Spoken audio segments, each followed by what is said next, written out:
This is Anthony from Let's Talk Resident Evil, and you're listening to the Biohazard Bros podcast.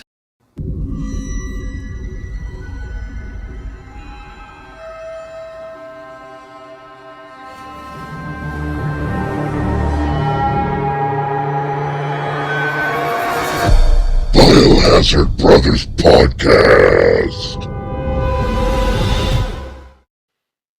Welcome back, fellow survivors, to another episode of the Biohazard Bros podcast. Another bonus episode for the week for you because I'm pumping them out. I am without my co-host yet again.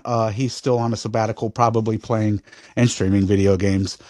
We have a very big show today, a very special guest. For me, especially in particular, this guest is a literal rock star in the Resident Evil talk space. He's a progenitor of the Resident Evil podcast, if you will. Yeah. I am proud to introduce to you Anthony of LTRE and Inocula Productions. And Thanks for having me, yeah, man.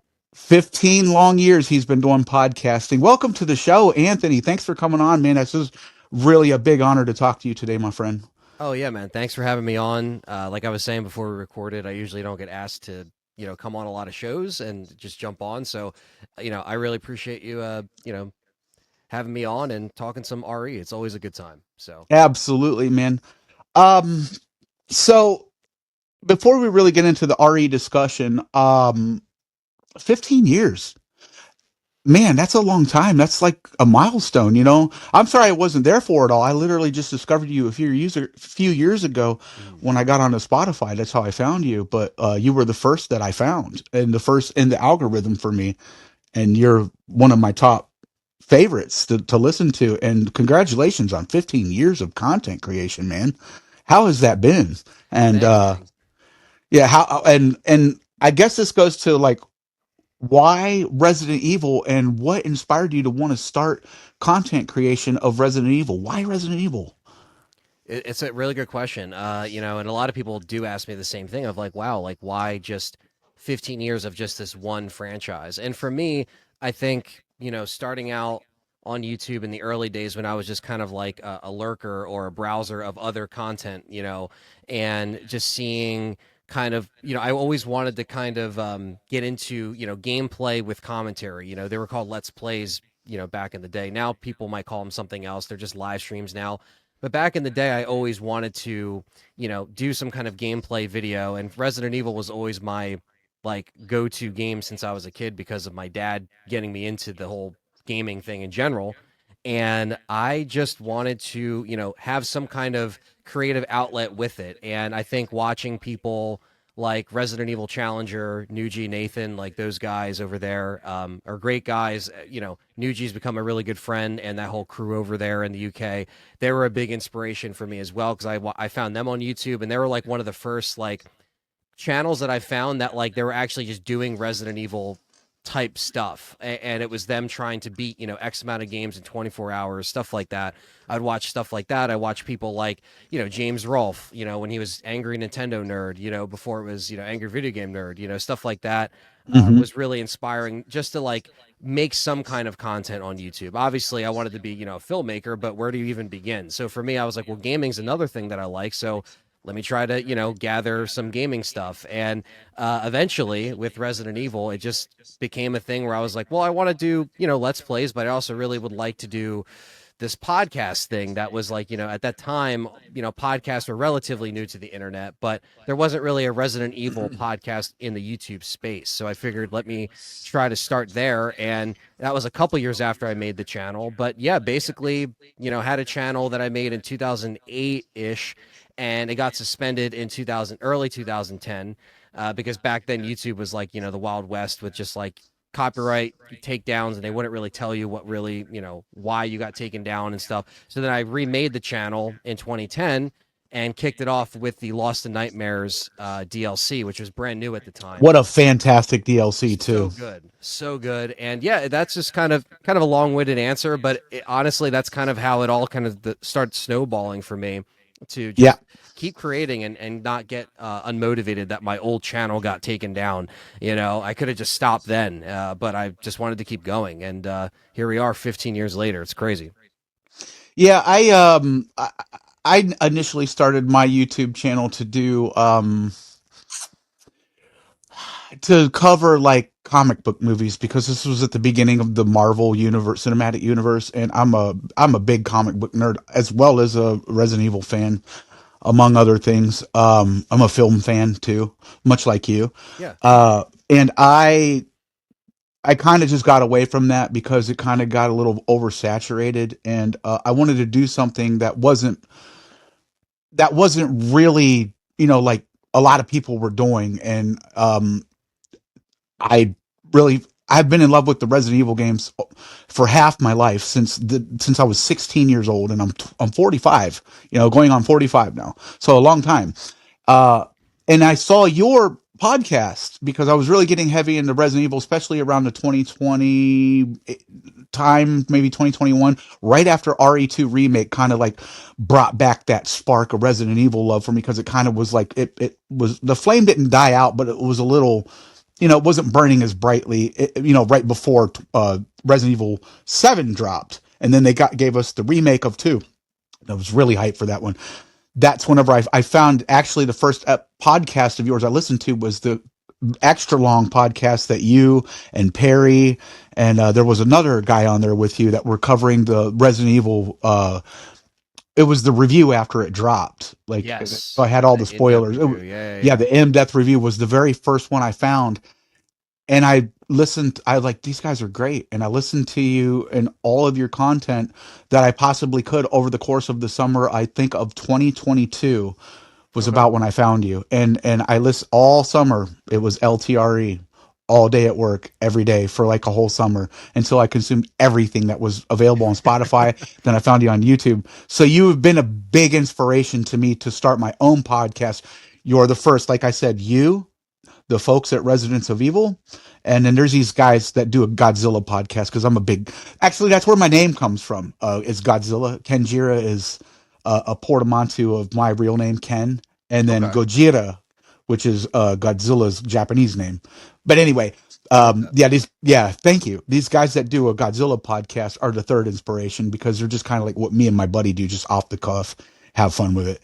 Yeah, you're the top dog. You're right at the top of that list. So everything that you do, I can't thank you enough for. You know what I mean? Oh no, man! It's And I appreciate that. That's it's very kind, and it's cool that like it's funny because Spotify was something that the podcast used to just be on like Libsyn, I think, for free download, and I think iTunes. And then when Spotify became a thing, there's a lot of people that were just like, yeah, man, I found you through Spotify, and that became more of a thing in the last like 6 7 years. People were like, yeah, man, like we found you through Spotify, and I was just like, that's kind of crazy because before, when Spotify wasn't doing podcasts, that was never an option for me, and like to put my content on there. And now it's like it really does reach more people, and then they find at the channel and they're like, oh, he does live streams too. So it's pretty mhm, cool that like that kind of found you in that algorithm space, where mhm, originally Spotify wasn't even really an option for hosting podcast when I started.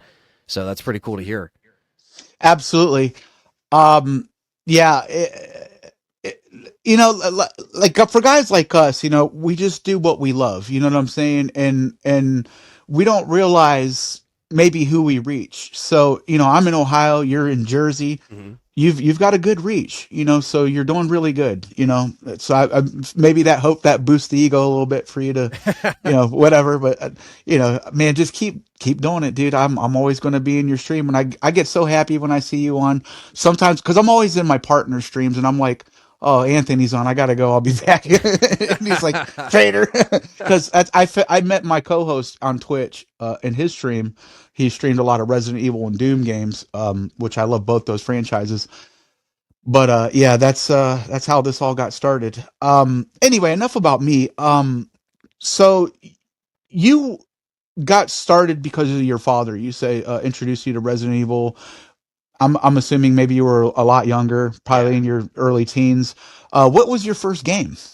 Resident Evil So 3? yeah, so like a lot of it was already around. Like 1, 2, and 3 were already in my dad's collection, but 3 was the first one that I remember Like I do the first probably memory I have before 3 was director's cut and the zombie head turn, obviously, and I was very young. I mean, we're talking like I was even younger than teens. I was like 3, 4 years old, Oh, So wow. yeah, I was very young. Probably wasn't allowed to, I mean, I was allowed because my dad didn't care, but probably wouldn't be, people today probably wouldn't approve of such things. But back then, it I don't was know. The just like world's kind of a crazy place. it So, is, right? Yeah. yeah. And back then it was like, Resident Evil and horror films and stuff were kind of like my gateway for a lot of things. So the first memory was director's cut, seeing the head turn, and then finally like I was watching him play Resident Evil 3 being very young, and Resident Evil 3 was one of the first ones I actually was able to pick up and play a little bit because of the easy mode. Actually made it pretty easy for me to like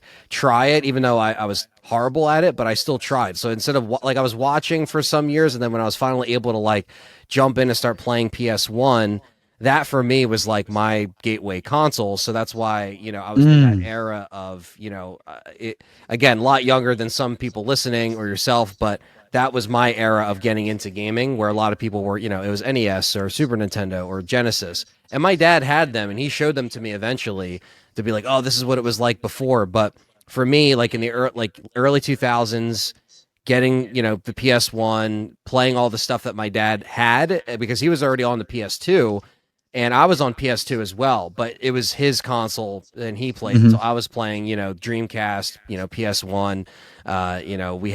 We eventually had GameCube and Xbox, but PS1 for me was like, Resident Evil 1, 2, and 3, Twisted Metal, Siphon Oh, Filter, yeah. you know, Spyro the Dragon, Crash Bandicoot, like the list goes on. So many great games, Medieval, just to name a few, but Hmm. the PS1 demos as well were a huge thing for me. All the demo discs and the game magazines and stuff like that. That was the strategy guides. My dad would always get them. And even when I was younger, I would just look through the Resident Evil strategy guides of like, oh, wow, like this is, I don't even know if I'll ever get to this point in the game, but I would just look at the bosses and look at the designs. And like that was a huge thing for me. But Resident Evil 3 was the first one I really played and that was, I like gravitated towards. Mm. And Nemesis was just fucking awesome, So yeah, that Okay. was it for me. Yeah. So the PlayStation 1 is kind of a very sentimental machine to you. Very, Would you yeah. say it's your favorite of all of them? I would say it's probably my favorite. Right next to PS2, GameCube, Xbox, because that era right after that, I think was kind of like a golden era of like gaming where we actually had like complete games and memorable ideas and fresh ideas and and then also like after that like I really enjoyed the 360 for the online era of things when I started to play online gaming. But yeah, PS1 definitely my favorite, I would say, Hmm. just because it opened up this whole thing. And going to the video store was a huge thing for me too because we couldn't afford games all the time.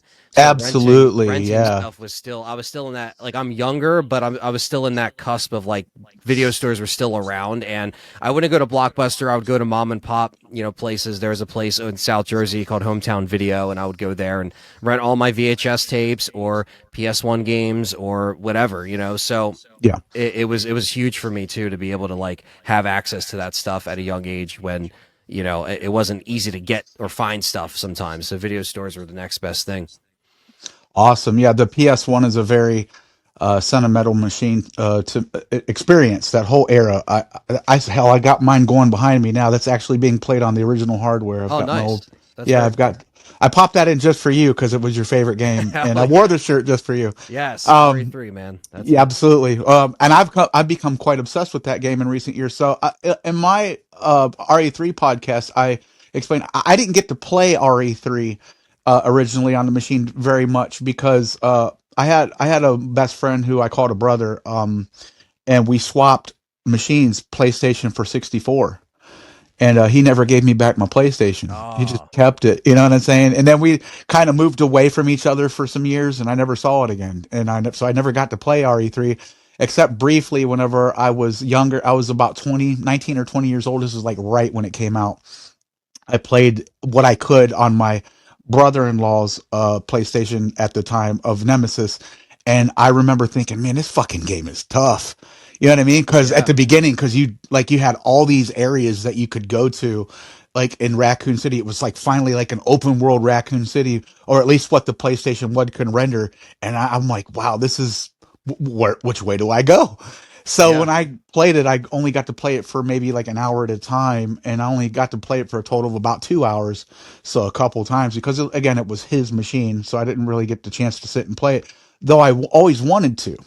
Well, I went and bought another PlayStation just so I could play it, and then that's when I found out about emulating, and now I have it on my iPhone. So I just play it that way, and it's Yeah. really easy, on Gamma. So yeah, really good game though. It's become one of my favorites. It's just too bad I missed the mark back in the day. I wish I could have, played it, but that's really awesome, man. So we kind of have like the same thought process of the '90s era of gaming, because we were there for it. Howard, you were significantly younger. Now I remember first playing Resident Evil 1, and we didn't have internet. You know what I mean? Hardly at all, because it came out in like '96, and I Hmm. played it in like late '96, so which would have been the director's cut. And I had to have a game guide to kind of get through it because it was pretty challenging. Yeah, those eras are great ones.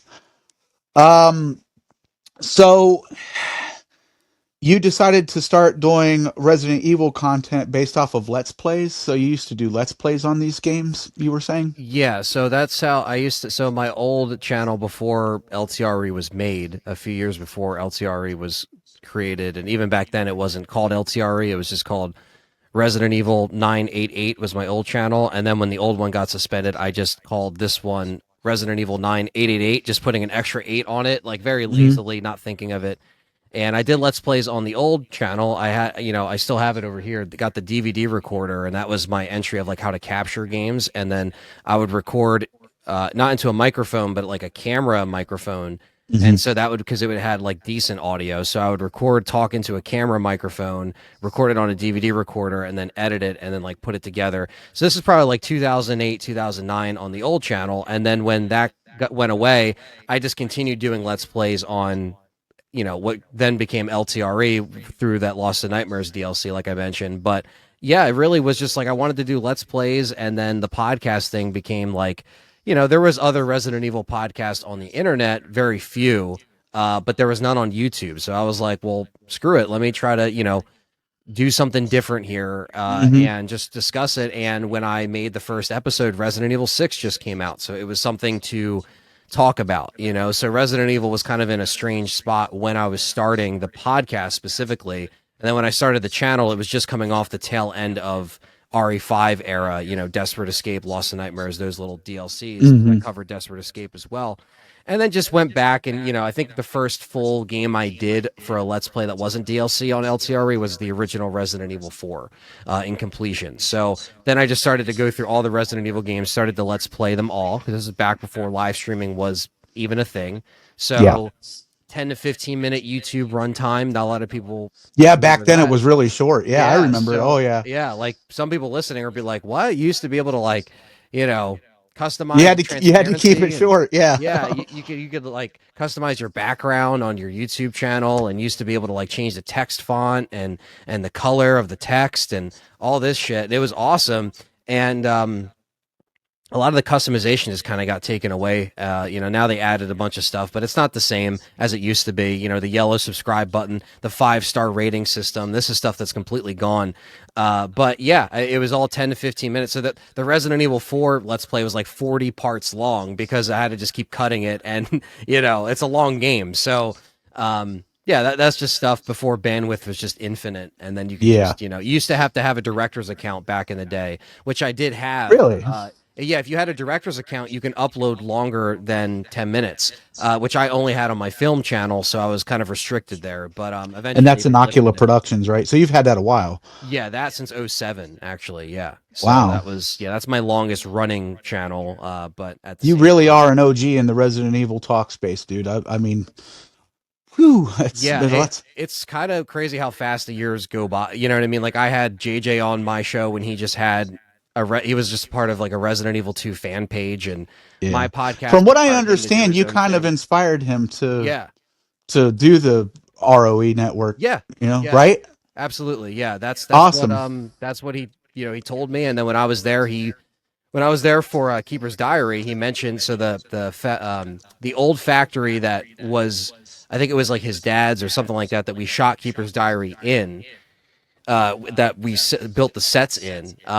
You know, it's been now fixed up, but when we were filming, it was still very dilapidated in some areas. But you know, he mentioned to me, he's like, "Yeah, man, this is where I used to work, like help my dad or help my family out, and I would be cleaning and I would be listening to your podcast while I was like cleaning." You know, and I was Wow. like, "Wow, that's kind of nuts." You know what I mean? So That is yeah, nuts. Yeah. it's I mean, because crazy. they're a behemoth now, you know. I mean, Yeah, they're growing. absolutely. Yeah, they Um, definitely are the biggest RE creators on YouTube, and you know it's good that they got they got a team going. They hit all the marks at the right time. I think they really took the Resident Evil like 7 wave and really made that is what yeah. catapulted because when I had JJ on my podcast and he actually made Residents of Evil at the time, it only had maybe 3,000 subscribers. Now it Yeah, has it more wasn't than the very big, yeah. official.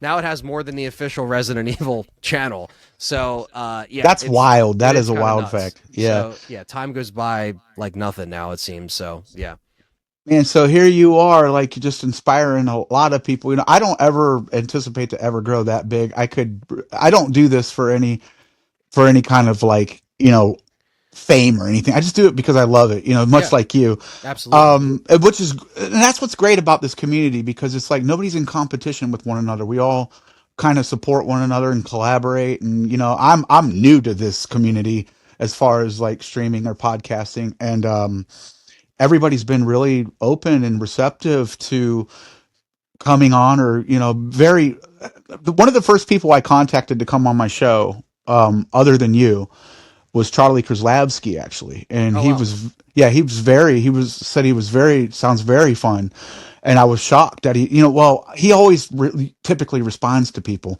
but I was really shocked that he was like, yeah, I'd love to come on. Now he's been in Japan, but he said when I get back from Japan we'll have to set something up. But I become quite good friends with like I said, Dwayne, and then Brandon Salisbury. I talked to on Facebook Messenger and whatnot. He comments on my posts, and I invited him. Well, he's the first person I invited on, even before you, and he was down to come on because I wanted to talk about the documentary.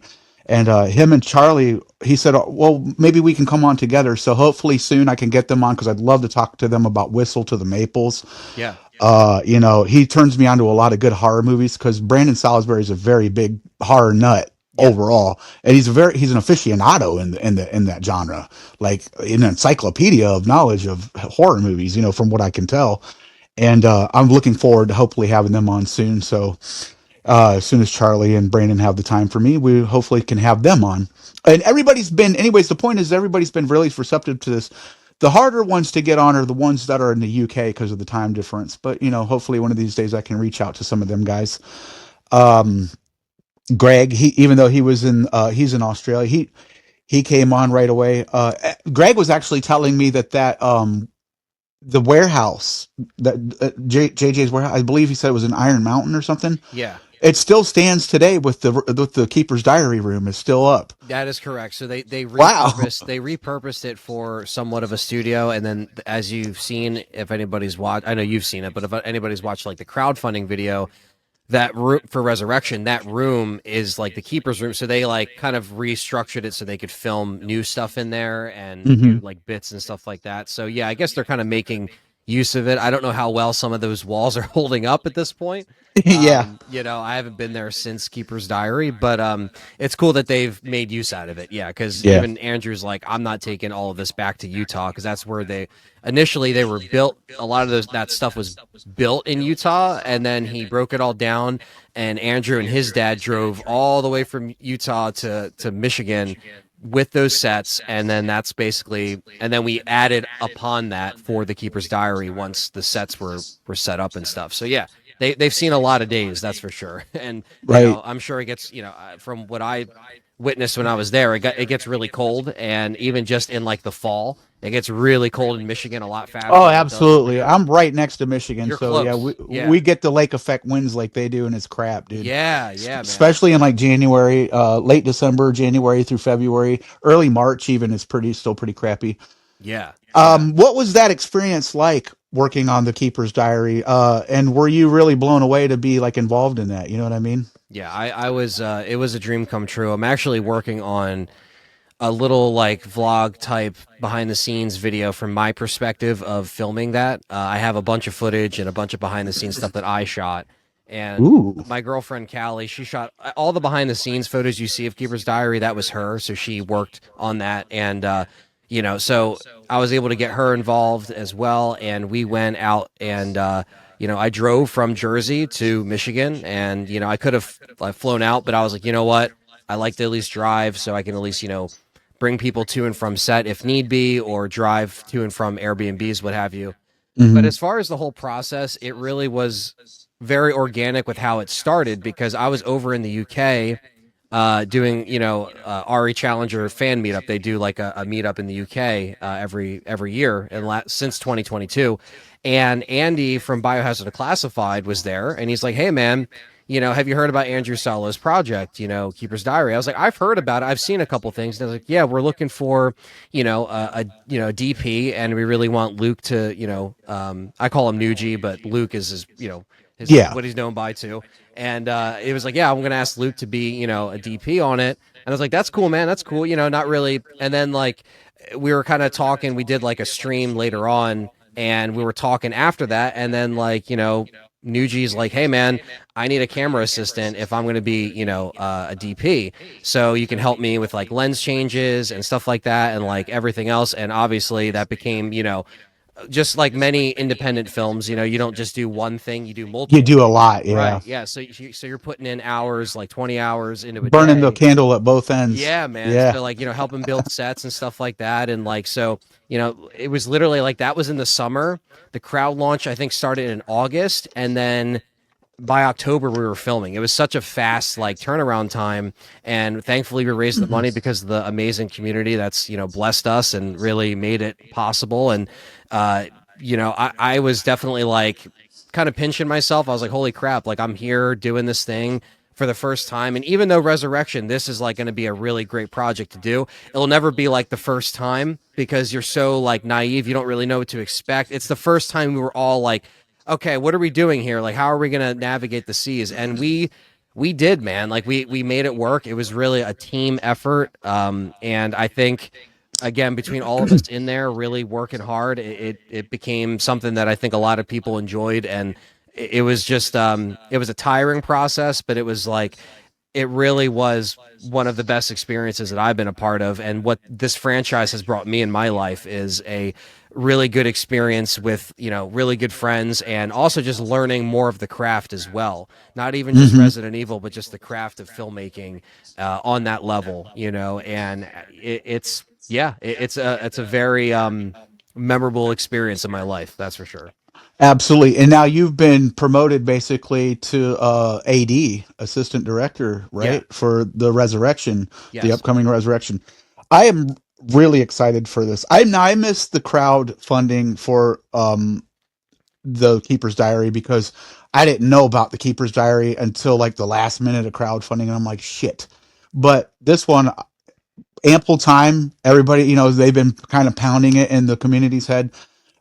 I'm contributing my 60 my on my coming payday. I really want that Blu-ray, especially because it's going to have, like you were saying on your last podcast, there's going to be an extra for the Keeper's Diary included in it. So that's a real good bonus to have, and it like kind of like really sparked my interest. I'm like, oh, I got to get one of those. But my goal is to try to, over the next couple weeks, scrounge together the 300 for the perk of having the production crew, which would be really cool to talk to everybody. If I can, you know, um, we all have, money tight issues and stuff because Sure. of life. It throws things at you, but Absolutely. I'm going to, at the very least, I'll do what I can. If I can, if I can't do the 300, at least maybe I might buy two Blu-ray copies. So throw 120 bucks. Hey, You know what I man, mean? we appreciate it. Seriously. I mean, Yeah, absolutely. we know that it's, it is a hefty ask, especially this time. We're trying to make a 4-part series, so it's definitely longer. Yes. And I think, people at least have the Keeper's Diary to watch, to show, for us to show like what we can do, what we have done, and what we can do going forward. And no, I think this being, a 2-month long campaign, as it should, given the amount we need to raise for it. I think it gives people a little bit of time if they want to, wait a little bit, see something they like, and if they want to go for it. Yeah, we're offering some really good perks, and I know Yeah. like people like myself, like collectors, we love stuff like that. Any Blu-ray, anything, and the Keeper's Diary Blu-ray was something a lot of people wanted.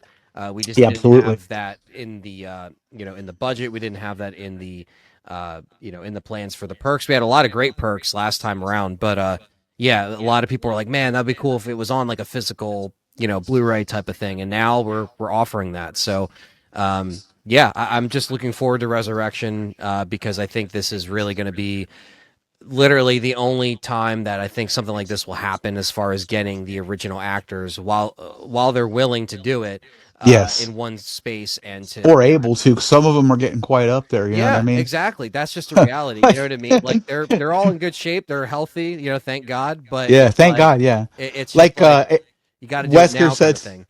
Like Wesker says to Barry, he says, "What are you, 90?" And Yeah, then, yeah, and, oh, I love that little bit. And then he's like, "Oh, let's take this outside." Oh, dude, yeah, I clipped that for my YouTube channel. I was tickled pink over.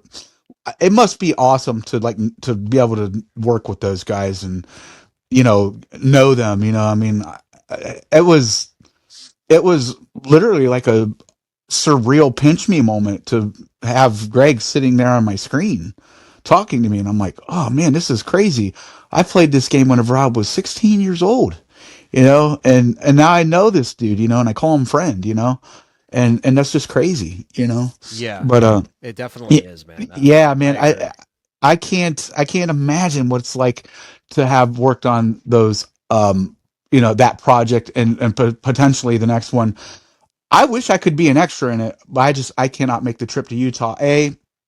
Utah's too far. B, I don't like to fly. I don't mind flying, but I damn sure don't want to fly all the way across the country. And Yeah. that's the only way I would be able to get there. But I hope that this campaign comes through.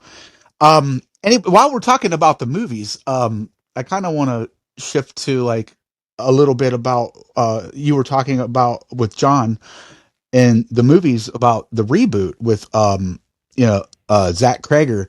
uh I just watched Barbarian last night, and wow, it was interesting.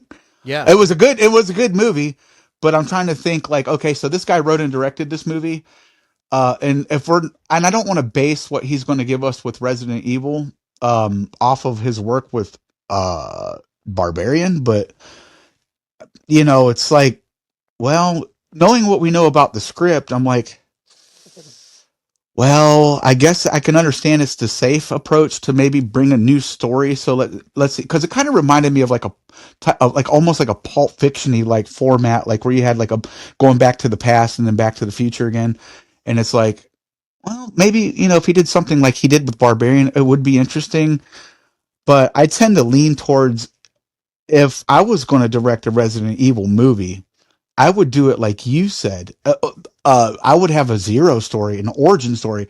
But what I was telling you in text is I would do it like a murder mystery thriller horror, where I would have Billy Cohen it would be centered around him, at least for the first act or up to the halfway point where it's realized like, oh, this guy isn't a bad guy. So he's a convicted murderer, an escaped convict.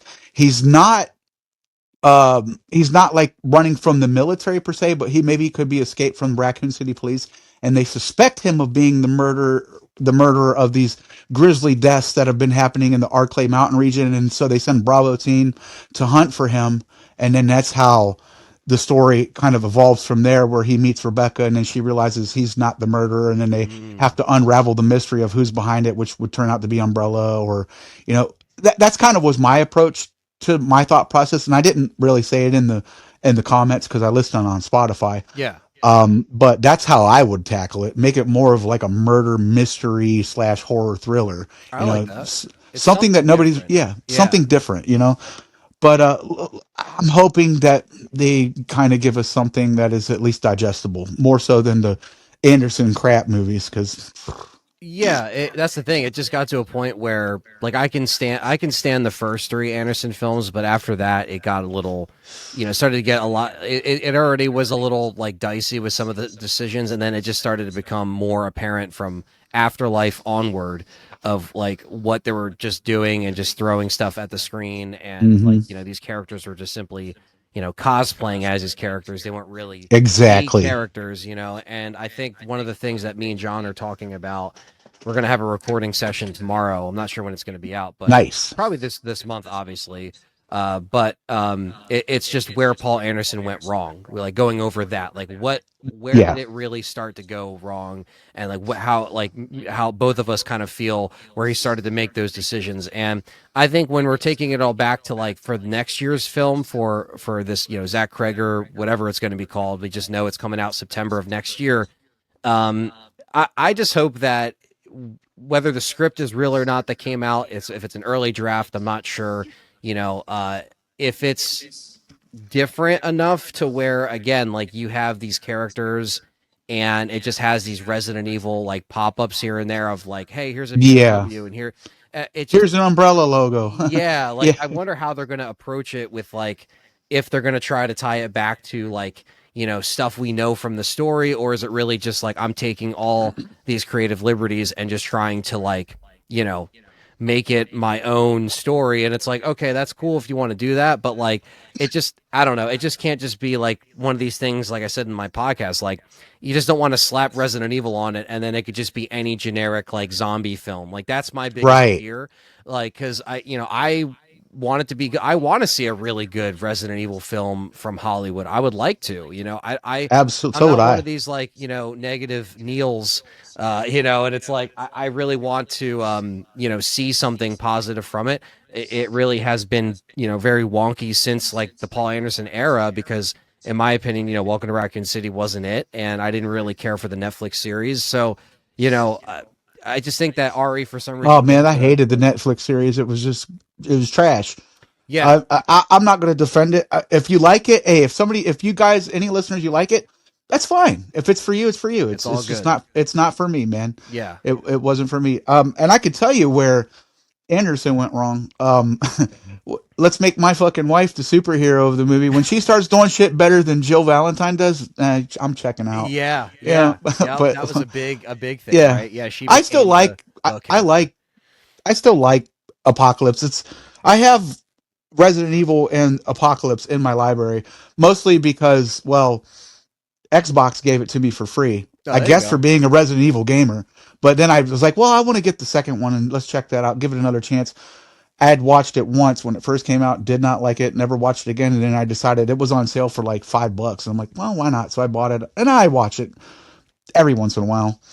Welcome to Raccoon City. Now, what I would have done with it, what they fucked up with that movie was, excuse me, trying to make Resident Evil 2 and Resident Evil 1 and 2 in the same movie. They should have did that with 0 and 1. Yeah, that would have made so much more sense, and Absolutely. they could have just tied it in a little bit tighter with like the events and the timeline. And I just think you were just cutting too much like major stuff out of even Resident Evil 2, which should just be its own film in and of itself. I mean, I know Apocalypse was trying to take the RE3 route as well, but even though they changed all the things about it and made it more about Alice and less about Jill, and Nemesis was Matt and everything, and then Welcome to Raccoon City was like, all right, let's just try to do 2 and 1 in an hour and 40 minutes, and it's like you're kind of missing the mark on a lot of this stuff, and it's not as effective in my opinion.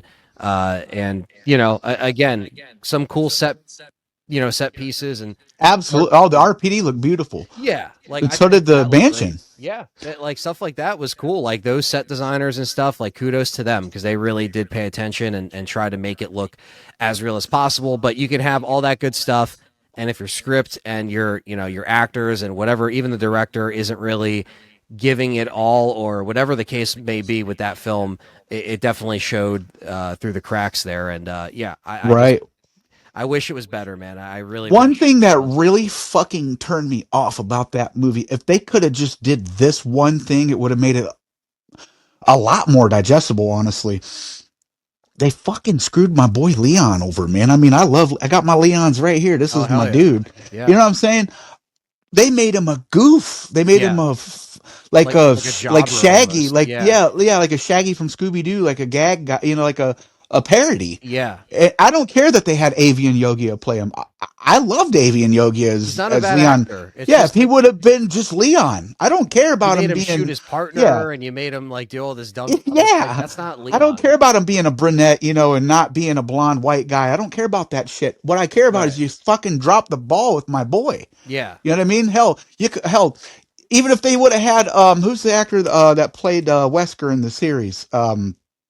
Lance Reddick. Lance Reddick. If Yeah, they could have picked someone like Lance Reddick to play him, I wouldn't have cared.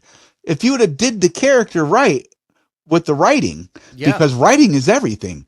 That You is it, know, man. Yeah. I And they I just would, wrote him like a goof, like you said. It just yeah. wasn't, and then like the Jill and the Wesker thing, and that didn't really like. It was like, was there a romantic thing there that was trying to be? It just didn't really make sense. I was just like, I don't know why they're trying to throw all this crap in there.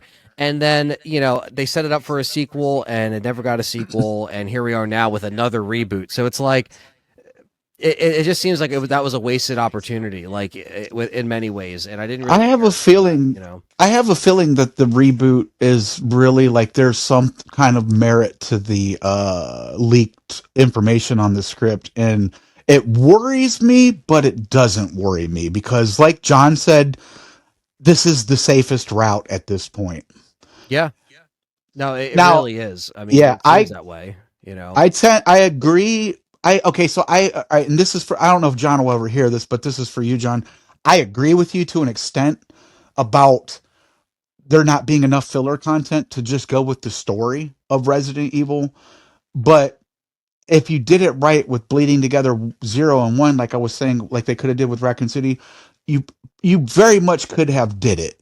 Like the single setting, the mansion. Yeah, even if you took those creative liberties and kind of switched how things like entered the story, you Hmm. could have made, that's kind of like that was why like I feel like that was my go-to when making that episode, cuz I was like, I have to come up with something, cuz obviously I could just say, "Oh yeah, RE1," but I was like, "Well, what can I do like to at least make it a little bit different?" And we could go on all day about like maybe different ideas that might work the best, but I think Hmm. that there's always something that you could do to make some of these original stories like you know extend to an hour and a half of screen time or something. And it doesn't have to be crazy over the top. I think that's what happens sometimes, is like people get too over excited and ambitious, and that's what happened with the Paul Anderson, where it just became like they kept making more and more money, so the budgets got increasingly larger, but you don't really need like this $200 million production for just Resident. Like you really don't. Like No, you don't. so it's like,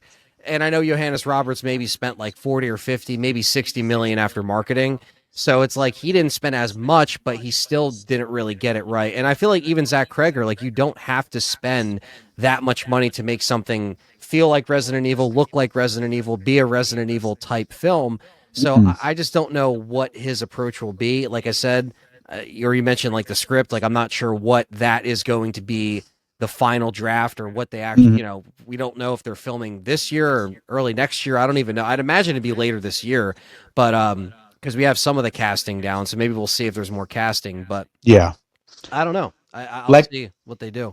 right on. Like I've said in your chat, the closest Resident Evil movie that there is out there right now, and that is a good template to how you should do it, is the remake for Night of the Living Dead. Yeah, It's the that's best Resident it's Evil so movie that's good. not Resident Evil. It's such a good movie. Yeah, that directly. I'm pretty sure that directly inspired Capcom during that time for the first game. I think the remake specifically did. I know a lot of people talk about the original, but I think that remake there. I think there is a little semblance of, even though Barbara is a completely different character, she's not like special forced out in any of those movies. But I think the strong Barbara in the remake is a nice template for Jill. Absolutely. I think that is like a blaring thing that Capcom was like, oh yeah, we might do something like that, and but again, it that time frame of horror was also interesting in the 90s, where that was like, horror was kind of like fading in the background a little bit during that time. And you had Tom Savini just come out with this like banger of a film that Romero also wrote, and it was just like it was definitely that's one of my favorite remakes of all time. As That's far one as of my film. favorite movies of all time. Yeah. Outside of the Indiana Jones trilogy, the original one. Okay. Yeah, that's another You know great trilogy. that Yeah. absolutely those are my most favorite movies. But outside of that, in the horror genre, because I'm a big horror nut, Night of the Living Dead is the greatest one for me. It's the one that. So you say you got your start playing video games on Resident Evil when you were just 3, 4 years old or whatever. Yeah. That's when I got my start watching watching Night of the Living Dead and Friday the 13th and Nightmare on Elm Street with Yeah. my cousin when I was 6. Yeah. And I was scared shitless of these movies, but still loved them. Oh yeah.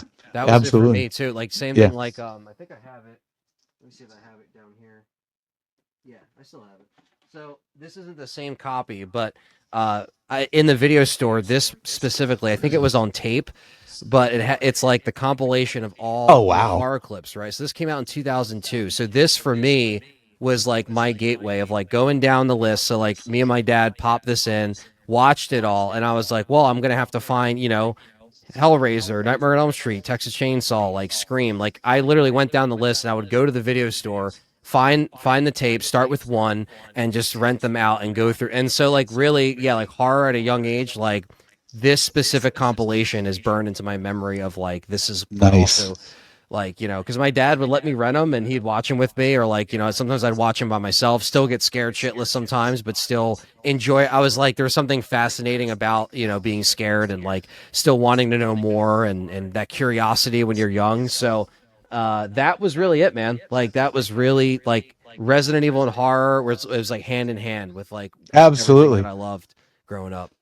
So I have a little bit of homework for you. I think I might have said this before in your chat. If you haven't watched it yet, it's on Tubi, I'm pretty sure, for free if you have Tubi. Or if you have uh any other way of I do watching have movies. Tubi. Yeah. There's a movie on there called The Night Eats the World. Okay. It's a French zombie movie, but it's in English. You Okay. have to watch this. You're Okay. going to love it. I'm gonna save that right now. Hold on, I can pull it up in my other tab here. The Night Eats the World. Okay, perfect. Absolutely. And I'll tell you another horror movie that fucked with my head a lot. I don't know if you ever seen it. Was High Tension. Do you ever see that? Oh, High Tension's great. Oh my Yeah, god, man, what a good the movie. banister scene. I mean, come on. Yeah. Oh my god. Yeah. Yeah, that's a great one. Oof. That one I found through back in the day. I used to also watch a lot of horror YouTubers back in 2006, 2007, and I would hear there's these guys are still around today. They're good guys, Dead Pit Radio, and they talked about high tension. And I was like, what the fuck is high tension? And I found it through video on demand because we had Comcast at the time, and they had a bunch of horror movies on there, and they had Fear Net and all this stuff. And they used to get all like the newer horror films, and that was one that was right up there. Hmm. Another, I think it's a French. Is that a French one? I think so. I think so. Yeah, Yeah. yeah. Things like the foreign horror movies are some of my favorite. Well, this Night Eats the World movie it could be Resident Evil. It, Okay. it it really could be like a Resident Evil. It takes place in an apartment building. The whole movie, pretty much. Like the whole apartment building. So it could be like Resident Evil Outbreak or something. The movie. Yeah, just contained into Yeah, one yeah. space. You got if you watch it. You're gonna love it. Yeah, I have it Um, bookmarked here, so I'm definitely gonna check this out. absolutely. Um, well, I don't know what else we could dive into here. We've talked about Keeper's Diary, the Resurrection coming up. We haven't really talked a lot about like video games really in this podcast. Mostly about the movies. You, sir, are very skilled with the Wii remote, playing Resident Evil 4 with the headshots on the merchant's shooting gallery. Yes, yes. I've been it's been really fun playing that on the Wii. This year's been like the year of RE4 for me because it's Hmm. 20 years of RE4. It's a very nostalgic game for me. I have a lot of sentimental connection with that game, not only because it was like one of the first LPs on the channel, but also just like, just how many times I played it and love that game, adore it so much. And I've never fully completed the Wii version. I didn't have a Wii when it came out. I got one like way later, like in That was 2013. my first experience playing that game. Okay. That's a Yeah, great on the one. Wii. Yeah, that's Hmm. that's a great one to start with. So yeah, I've been streaming a lot of, I've been doing. I always for the most part, I've done emulation before, but I usually try to stream on the original hardware, and that's something that a lot of people like nowadays because it's Mm-hmm. kind of gone away because it's easier for people to emulate, and that's fine. Some people don't have hundreds of dollars to spend on retro consoles and finding them in good shape, finding the games in good shape because also Resident Evil has become expensive to collect. So, but I find joy in just hooking it up to the original stuff. Like I played all of the GameCube port earlier in the year. I played through that, and then I moved on to the Wii version. And yeah, it's just been fun to play that. And just I've never fully completed the Wii version, so it's kind of a first for me too. And also playing it with the Zapper. So I'm on professional mode, so I'm almost done. I have to do separate ways, and then I think I'll be wrapped up with that stream. But yeah, it's really been. I have Yeah, I was been hoping to see working. you do that Monday. Yeah. I this week's been a little busy, but I think I'm going to try to jump back on Friday and wrap that up. And yeah, like a lot of good stuff. Like I even have a video coming out for RE4. Eventually, it's going to come out. I don't have a date yet, but it's something that I've been working on since the beginning of this year, and it really is going to be kind of just like not a retrospective, but almost, but just kind of like, why it's a masterpiece, why it's had this like, crazy history, how it changed gaming, and Mm-hmm. I've been, Oh, it absolutely did. I haven't been like, putting a time restraint on it because I know it is going to be a longer type of video. It's going to be a lot more of a like almost like a video essay, and it's just become more of this like larger thing as I've been working on it. So hopefully it goes over well with the fans. Hopefully people like the video, but it definitely has to come out this year because this is the 20th year of RE4, and I think it's just Oh, appropriate. yeah, it is, isn't it? Yeah, in January it turned 20. So Wow. that's why I've kind of been doing this RE4 thing on my channel with streaming and kind of keeping with the theme of that. I played RE2 on N64 this year as well. That's been very fun. A lot of people never even saw that version. It actually has files connected to RE3 in it because it came out in November of '99, and so RE3 was out at the time that came out for N64. So they connected a lot of cool stuff to that, and I think it's cool to show off some of these unique ports that I have in my collection that not a lot of people know about, or they might have missed, or like I want to do Nightmare Mode on RE2, which is only on the Dreamcast version. So I have that, Like and the original RE2? yeah, Nightmare Mode on the original Resident Evil 2 is only on Sega Dreamcast, and I didn't so know that. yeah, so if you have a Sega Dreamcast and you have that version specifically, it's not even on the DualShock version of RE2 for PS1. It's only on the Dreamcast, and yeah, I'm gonna try to. I've done it before, like years ago, but I think it'll be cool to like try it again because it's fucking tough. It's like RE2. It's basically the hardest mode of RE2 original without a Mm-hmm. mod. So yeah, it's pretty challenging. So I think I'll do like a Claire A, Leon B run in one sitting. That would be a fun stream. But I have to Oh, get a I new wonder how PS2. they make that harder on a nightmare mode. Like, you know what I mean? I think Maybe it's they. like ammo is less. Like the ammo pickups are less. The enemies do a lot more damage. Like there is a breakdown of it. I'd have to pull it up, but they do have like the Yeah. differences because fans have like like they know it down to like a statistic of like how much percent this does or this weapon does for nightmare mode. So yeah, that's going to be a cool little thing to run back and stream. So I've just been enjoying hooking up a lot of the old stuff, playing it. I always play old stuff. I always play new stuff too. I try to Yeah. play Silent Hill 2 remake when Oh, that I came out. love that game. Yeah. That brought me back to PlayStation, Hmm. which I was on Xbox before that for a couple years because I couldn't afford the 5. But I was it was coming out, and I'm like, I'm not waiting a fucking year to play this on Xbox. You know what I'm saying? Yeah. So I told my girlfriend, I said, I got to get a PlayStation 5 somehow. And she's like, well, I'll get you one. And I'm like, Okay. okay, Yeah. wow, Here we okay, go. Yeah. here we go. So here we are. I'm on PlayStation What a again. great game. Great remake, man. Oh, That was my what game a of the year last year. When oh I my, streamed it, I was like, guys, like the credits are rolling, and I was like, I think this is my game of the year. And I didn't play mine everything too. last year, but I was like, this is it for me. And a lot of people wanting to see me go back and play it, and I haven't gone back and played it a third time. I played it twice, one on stream, one for the review, and then I haven't gone back and gotten the other endings. But Hmm. I've been getting that itch to go back and play it because it's just so. Have you platinumed it yet? Then so No, no, no. yeah, I got the platinum like literally like man, I wish I could bring it up. I got my PlayStation 1 hooked up right now. I think I got it in 50 hours. It didn't take long at all. Wow, that's pretty impressive. Yeah, it's definitely going to Yeah. take me a lot longer than that to do Well, that, I but I strategically saved it at like a certain point to where like I could just go back to those points because I already knew where they were from the original game to like do the different endings. It's okay. basically one for one. Okay. And yeah, and I would just save them at them points and start and have a new save. So I had like this fucking list of saves on down the line completely full, and I would just go back to this save, start at this point, do the thing I got to do. Now the hardest one getting the platinum for me was the Maria ending because like you have to have certain specific interactions with Maria. I don't really want to say it there because you probably haven't done it yet, so I'll let you sort it out yourself. Okay. But you have to have certain interactions with Maria the correct way. I'm sure you'll figure them out. That's how you get that trophy. But yeah, Okay. that was a relatively easy platinum. I'd say probably about a 3 out of 10.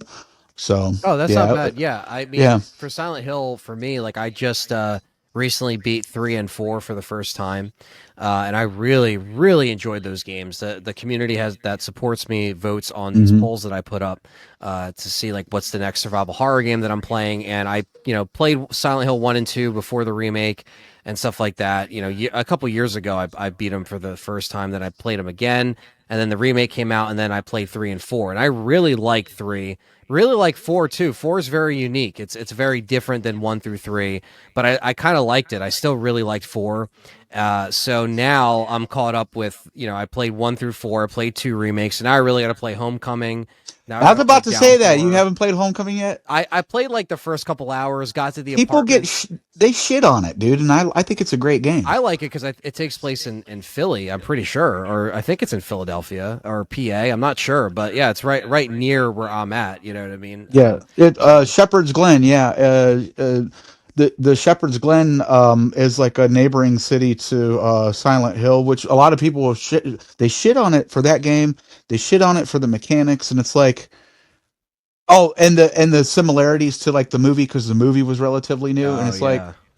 it's like not. It's actually a really like okay. So it was terrifying in the hospital at the opening after you like are on the gurney and they wheel you in, and I'm like, and it was real dark, and I'm like, man, this is really creepy. This is a really good Silent Hill game. It's not exactly like the originals because it was a little more over the shoulder, It so was. took liberties from Resident Evil 4. But people don't shit on Resident Evil 4, so why shit on that game? That's true. And I, like I said, I only played the first couple hours of it back on the 360, and I didn't Hmm. really have context of like the only game I played at that point was the first Silent Hill, so I only had so much knowledge of like the franchise. But like I really do have to go and play the other ones because I feel like now it's like I'm too far in now. I played Hmm. I got to play Origins. I like to play Shattered Memories. I like to play all that stuff. So I might put them on another poll on my channel. I think the next one the people voted on that one was the Evil Within, which I Hmm. have played back in 2014, but I had on the channel, but I haven't played since. So now I think a lot of people want to see me play that. So that's going to be coming up soon. So same thing with Onimusha. I'm going to be playing that on the channel, which is going to be a Is little that like a different. survival horror game or whatever? It's got horror It's elements. got horror elements. Yeah, it's very demons and undead, very very similar. It just has that RE camera angle. Oh, it does. Yeah, it's kind of very like fixed camera angles, but it's different with how you kind of like hack and slash. It's not so much like Devil May Cry, but it's Yeah, I was about to say that. yeah. Sounds. So I never fully finished the first game. I played the second remaster because Capcom sent me a demo, which was really cool to Oh, play. that's cool. And I really want to just finish the first one. I think it'll be a cool like full blind run really because I've never really finished it. So yeah, just different stuff to play on the channel, and always trying to play RE, but also survival horror. So it's cool that I'm able to get away with like other survival horror games that other people vote on and want to see because it keeps it refreshing. Especially when Yeah. there's not like a lot of new Resident Evil coming out right now. So there's always stuff to go back to. I mean, there's literally 29 It's years of coming. The 30th anniversary is next year, so it's going yeah. to flood in, and you're going to be a busy boy in Yes, 2026. it's going to be yeah, good problems to have for sure as far as running the Yeah, RE channel and yeah, looking forward to hopefully we get some really good treatment from Capcom for the 30th. I don't know if RE9 will necessarily come out next year, but at least give us a trilogy something like remastered or something that fans will really pay for, and it will print money for Capcom, because I think that's really been the highly requested thing. Like, yeah, it's cool you can play director's cut on the PS5 or whatever. They're still not 2 and 3. Yeah. But I think they should just put out Resident Evil on, put out a collection of the first 3 games, make it on the Hell, if Switch. they even just put it in the PSN store. That's it, man. That's all I would. That's just step one. It's like, that's cool, so PS people can play it, but Xbox should get it, Switch should get it. Like Absolutely. PC has the GOG releases. So that's Well, they had the GOG, yeah. right, but a Me and remaster my would be cool. partner, I'm sorry, me and my partner clamor for that every episode. It seems like he's always the one to bring it up. He's been bitching for he wants a remaster edition of all of Resident Evil 1, 2, and 3 that includes like the arranged modes in both 2 and 3. I'm sorry, 1 and 2, and then he wants like the door skips and all that shit like they have Oh on yeah, PC. So, yeah. I don't know if they would do that, but I don't know if they're working on it, but it would be really cool to have. I personally would just be happy to have it on the PlayStation Store because I've already got Director's Cut, but I've got a PlayStation and it's on my phone, but it still would be cool to get it with trophies, That's the thing, so because I know at this point, if they put 2 and 3 on there wouldn't be any trophies, considering, Director's Cut didn't have any, which was exactly. disappointing, because, you have all these other PS1 games that do have them, like your Twisted Metals, your Siphon Filters, like they have them. I'll even Tomb Raider. Tomb Raider has them, yeah. And they have and the remasters for Tomb Raider were great. Look, you click a button, it goes from old to new. They easily can do that. Again, like, I know Capcom hears people talking about it. It's just a matter of them like outsourcing a team to do it. And I think it's very doable. They just haven't done it yet. And I think the 30th would be perfect for that. Or if they're just going to surprise us and remake 0 and 1 again, which I think that is definitely on the docket. Whether or not that's ready for the 30th anniversary, it's really hard to tell if we're getting a remake next or Resident Evil 9. Like, what do you think? Do you think we're going to get like RE9 first? Or do you think they're going to just show up with a remake and be like, hey, RE9's still coming, but we got this remake? I think that Resident Evil 9 should be the next shoe to drop, and then we'll get a remake very closely after that, much like we did in 2019 with and to 2020 with Resident Evil 7 and Resident Evil 2. I'm speculating that that's the case. I'm hoping that the remake is Code Veronica, but I seriously lean towards Resident Evil 5, Me too. Yeah. which I'm not mad about because I absolutely fucking adore that game. I love RE5, man. I know it gets a lot of bad rap with the story and the action and stuff, but I like RE5. I think the co-op is so much fun, and so many hours playing that game with my friends and Mercenaries co-op and stuff. So I think that can easily work with an RE4 remake, style that we got with that game, with a parry, with, all these updated features with the movements and everything. Apply that to 5, make co-op optional, obviously, but just make the AI self-sufficient, very much like, Luis in RE4, where he's just his own thing. Like, unlike Sheva, you have to worry about her resources and stuff. I think they should do it to where if it's single player, Sheva can just do her own thing, and then, like, you can give her stuff, but, like, you don't have to worry about her as much. And then with co-op, it's like, no, you have to work together, just because it would avoid that whole AI problem of her wasting ammo and stuff like that. But other than that, RE5 is so much fun. Absolutely. I'm looking forward to playing that again on the channel. I'll have to add you on PlayStation, Yeah. once we're off screen, and then like if you're like I play it all the time, so if you ever play, I'm down to play with you. Yeah. Absolutely. I love that game. It's one of my favorites. Never gets old. Yeah. I really think that it would be a missed opportunity to not remake Code Veronica, however, because like me and Baggy were talking about it in the last podcast, and it has like some of the most comprehensive lore, It really does. profound lore and the whole series with she called it like the Oedipal conflict with with the children and the father. And I didn't even know this. She's one smart cookie. I'll tell you what, Yeah. she was talking about this stuff and I didn't even look at it at that angle.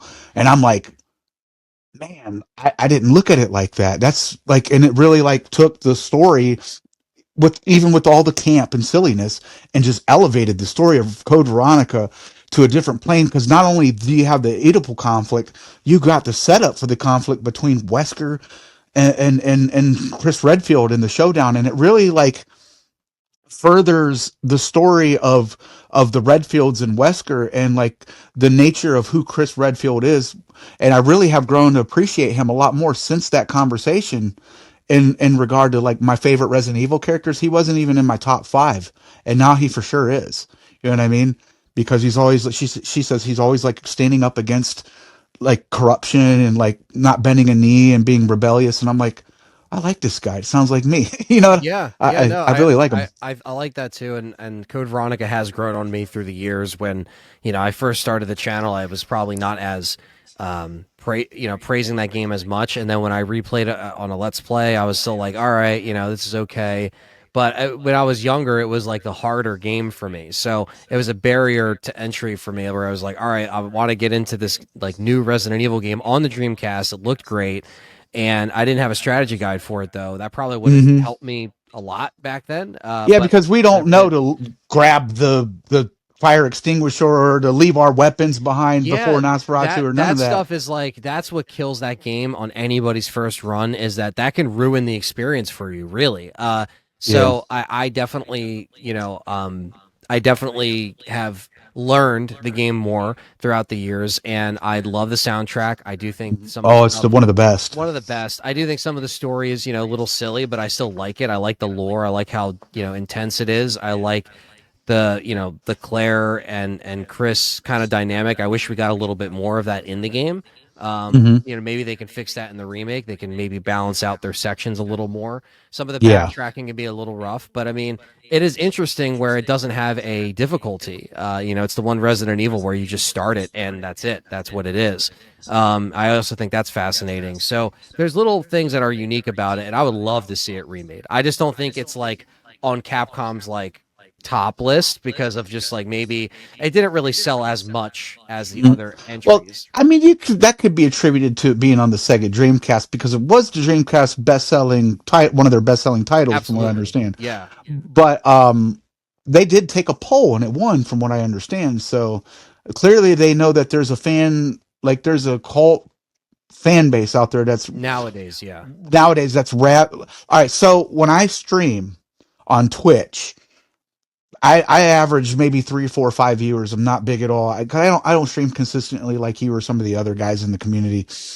But when I do stream Code Veronica, man, I get raids and I get people that come in and it's like, holy shit, like I think I've had like up to almost 20 people at one point, which is unheard of for me. I'm just a little guy, especially on Twitch. I don't have a computer, none of that fancy schmancy stuff. I just stream straight from my PlayStation. But yeah, there's people that there's a market for it. So, Yeah. I hope we do get it. People turn up for it, and yeah, I think Code Veronica is just another glaring game that needs to be remade along with like, potentially 0 and 1 again, even though I think, Mhm. 1 remake is still my favorite remake of what they've done. But it will be cool. It would be cool to see it uniform with all the other ones, and Yeah, absolutely. maybe working 0 in there somehow. Zero would benefit from a co-op experience very much. Yes, So, that should be their test. If they do that before RE5, that should be their co-op test, and then take that to RE5. But judging from where the RE4 remake ending is kind of leading breadcrumbs right into 5, and so that's why I'm like, dude, like they should just do 5. yeah, with Just the keep global he said something oh, about saturation at the end of 4, and it's like, he has Krauser's body, and then he had, and yeah, it's like, and he's on the boat, and you're just like, dude, this is like leading right into into RE5. 5. It Yeah, really so is. so so well done. I love RE4 remake. It's another Absolutely. masterpiece. I love Separate Ways. It's There another. you go. Oh, Oh, nice. Oh, there's my Leon. Yeah, yeah. he's a little drunk. No, they're tough to get on there, man, on the fucking stands. But yeah, Oh yeah, there. Well, it's I got my Baker house. I got Leon RE2, Jill RE3, Leon RE4, and then Chris RE8. So I got all the RE Collector's Edition statues behind me. nice. And, I am praying that for RE, 5 remake or RE9, I really hope that Capcom does not go with GameStop for these collector's editions, only because of the catastrophe that happened with RE4 remake collector's editions. People's getting canceled, and people didn't get their pre-orders, and it was hard. It was such a horrible thing to see in my chat room of how many people got their stuff canceled on them. And GameStop's not doing so good, so maybe they'll go with somebody else. I don't know. But yeah, that was a big bummer, man. In fact, Capcom creators sent me a because I did like the Mad Chainsaw mode on the demo. And if you recorded yourself doing it, you would enter it in as a submission to Capcom, and they might send you like a free collector's edition. Well, basically, I got one, and I was able to give it away to this viewer named Robert. Shout out to Robert and Selmo. I haven't really seen him much in the chat, but he got the collector. I gave him a collector's edition. He was one of the people that actually got canceled on from GameStop. So that was actually really Oh cool to wow. help out somebody.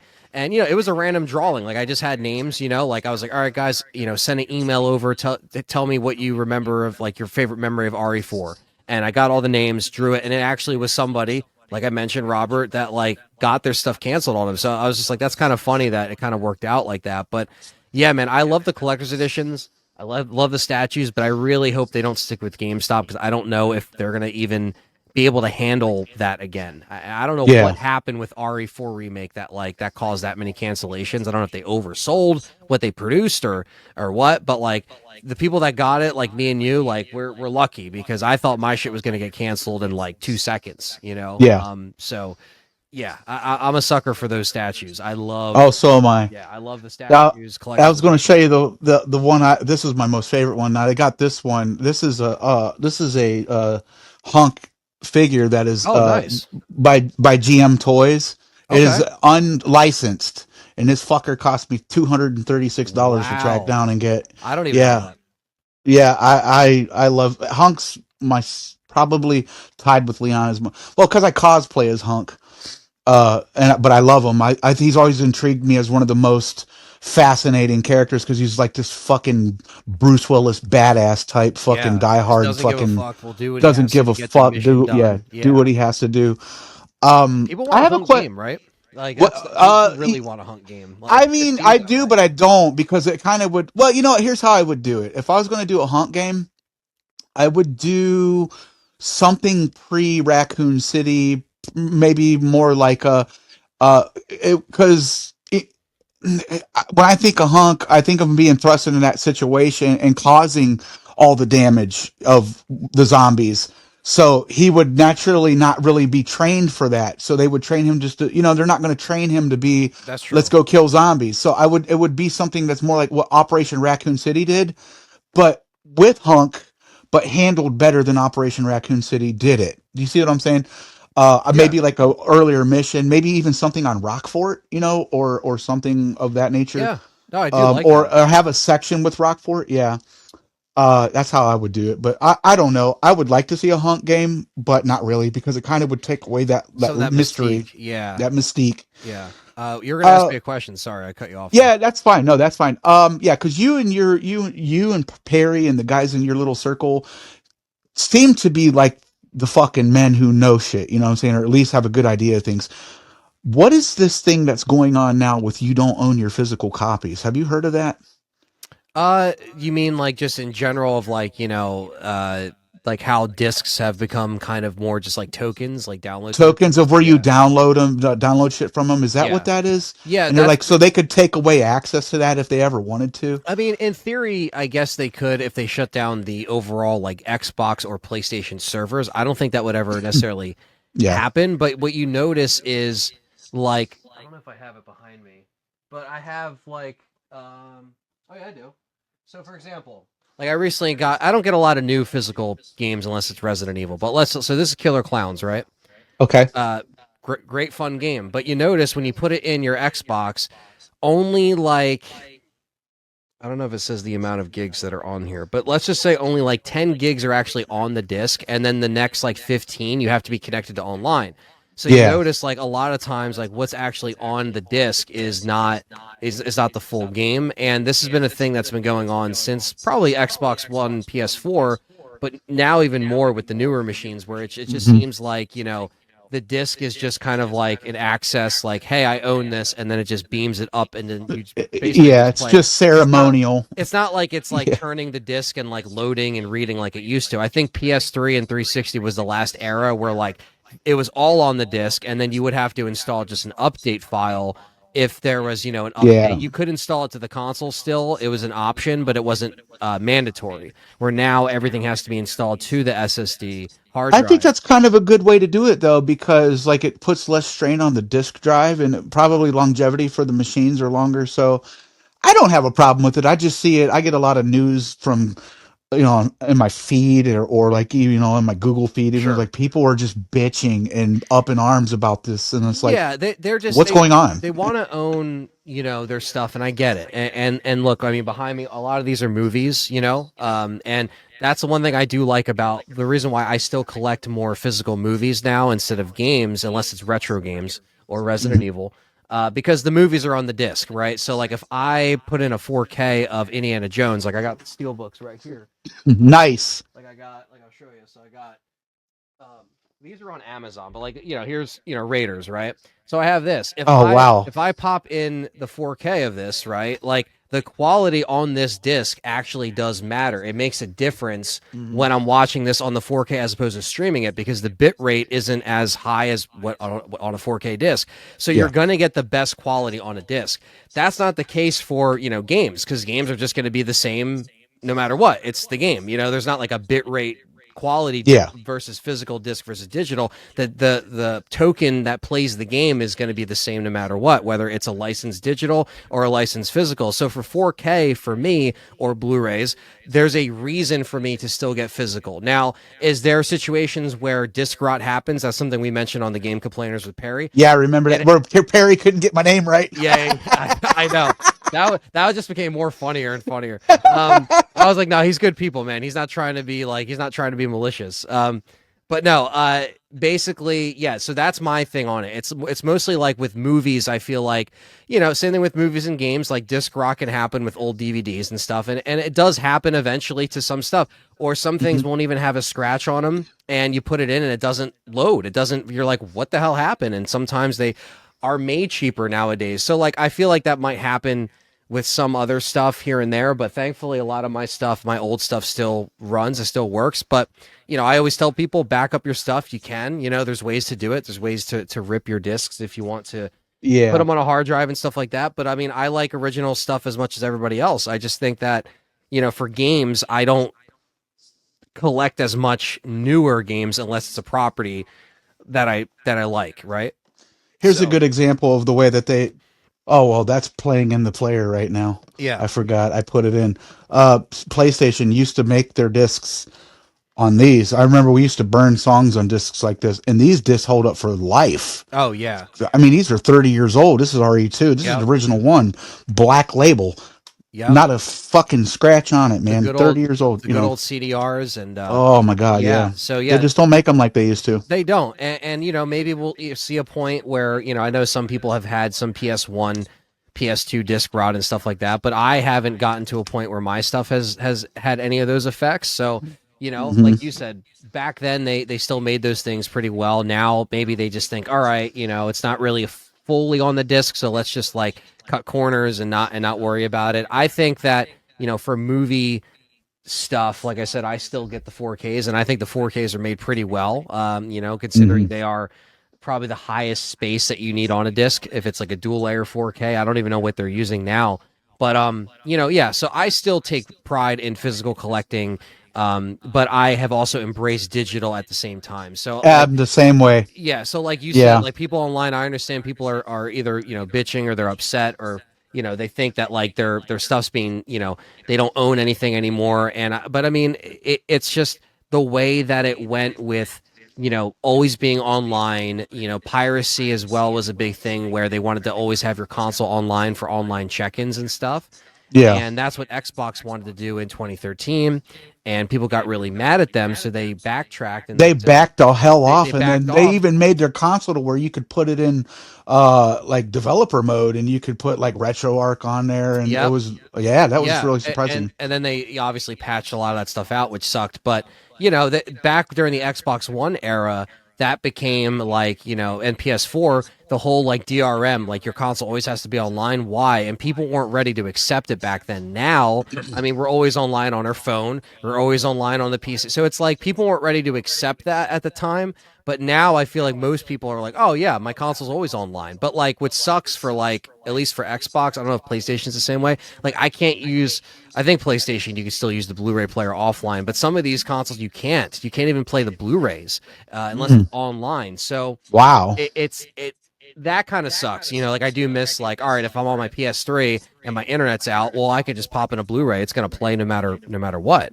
You know, or the PS5. I think the PS5 might let you do it if it's offline, but regardless, yeah, a lot of these things just have to be online nowadays, and I think that was piracy was probably part of that, and also just to kind of make it, you know, to where, hey, you're going to be online anyway, so let's just have the consoles always online. Where PS3 and 360 was the last like era where we didn't have to worry about that. You know, they would just play, or the games didn't have to install. You know, so. But we'll see. You know, we'll see Yeah, where it goes with the next. You know, I think some of these consoles are trying to get rid of disk drives. Like even Sony has their disk drive separately now yeah, with the Pro. You know, it's almost like they're yeah. trying to like. Wait, they have a separate disk drive on the Pro? So when you get the Pro standard by itself, it does not come with a disk drive. You have to spend $80 extra to get the disk drive. No shit. And yeah, so and the So is that Slim. but that's the digital console though, right?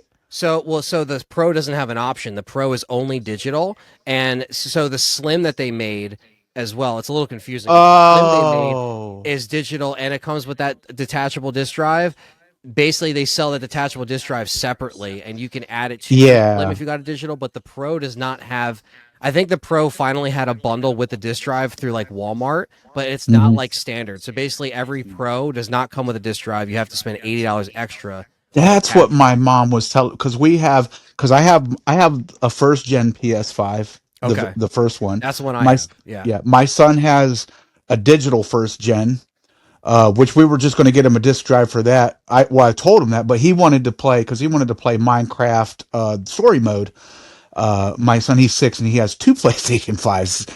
The little fucker. He's got the Pro. He's got well, not the Pro. He's got the Slim because Okay. they didn't want to get the Pro because it didn't come with a disc drive, and I thought they were full of shit. And I'm like, no. Well, I guess here you confirmed it. Yeah, it does That's not. It's crazy. weird. And Yeah. so Wow. Sony is not only charging $700, but they're charging $700 without the disc drive, and the price hasn't gone up yet for Sony. So Microsoft has increased their prices. Nintendo's coming out with what they're coming out with. Obviously, it's a new hardware, so I get it.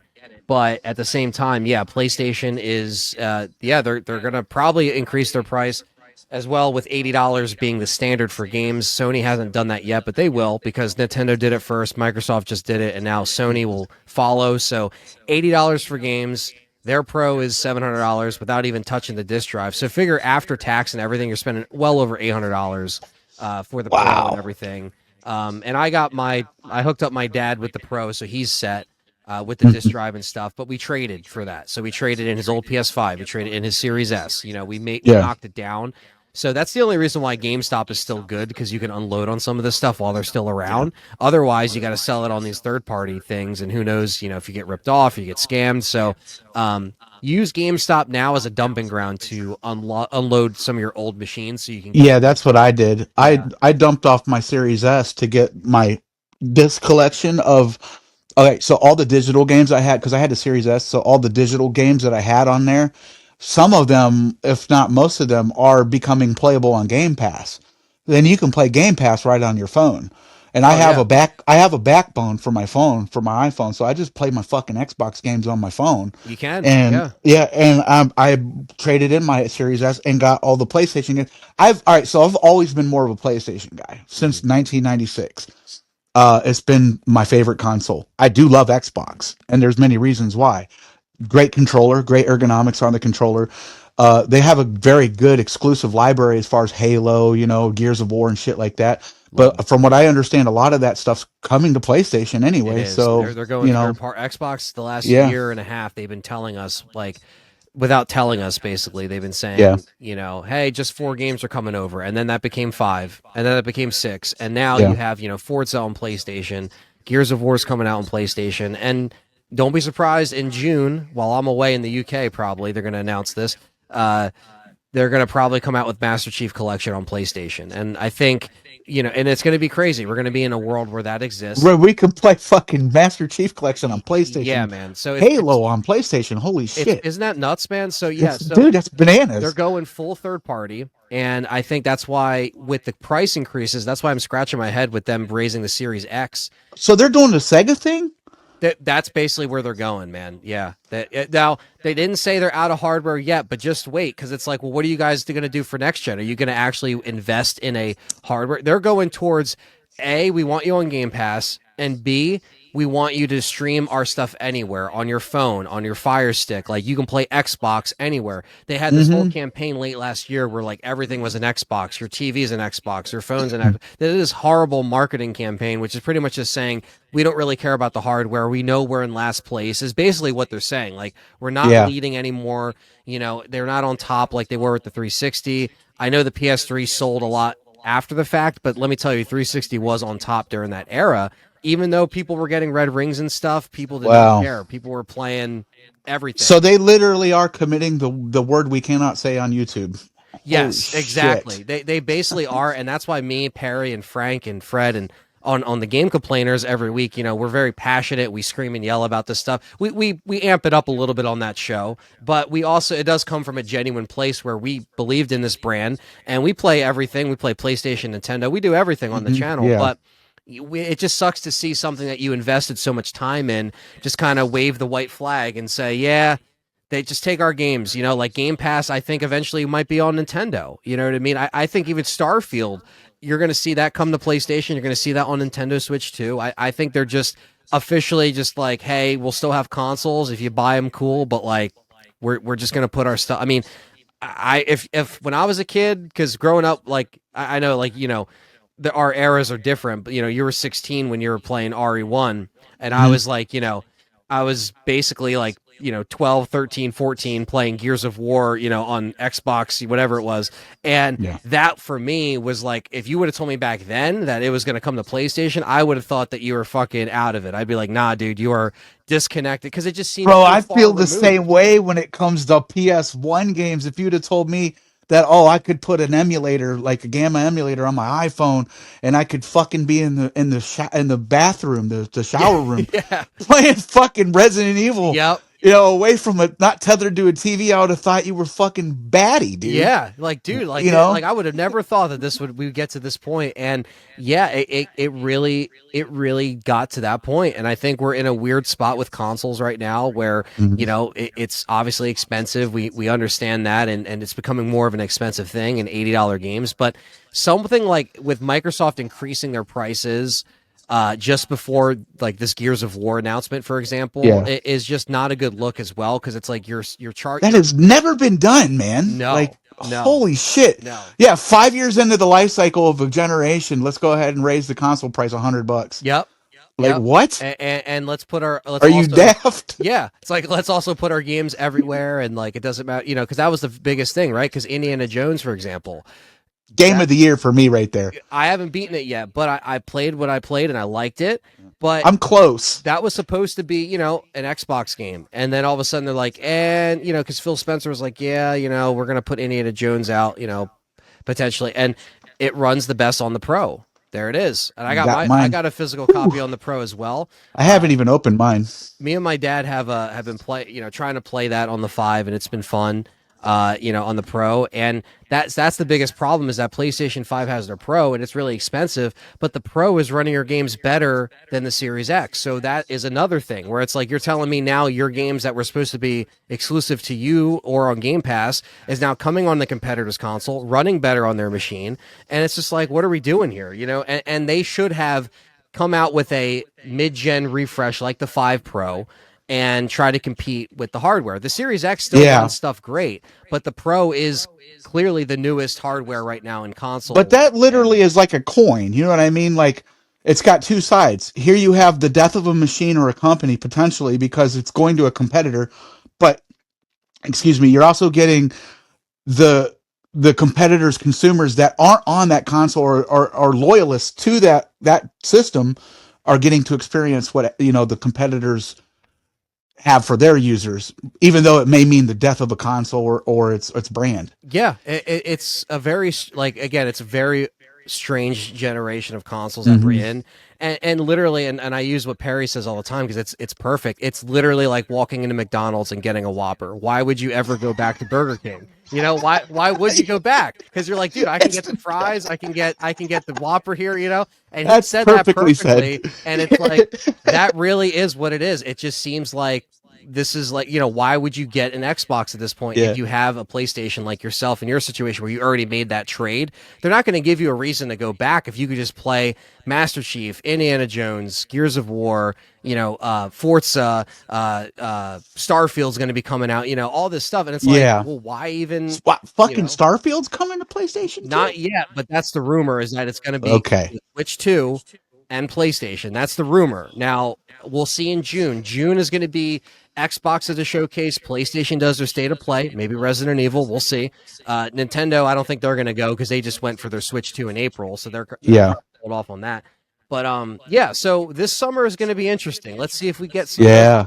stuff. Let's see if we get see what the consoles are doing. You know, it's and the Switch comes out on June 5th, I think, or 6th. So it's like it's right there. So we got a new console coming out in the middle of this gen, and we got to see what Sony and Microsoft are doing for the rest of, you know, these years, because they're saying 2027 is going to be Hmm.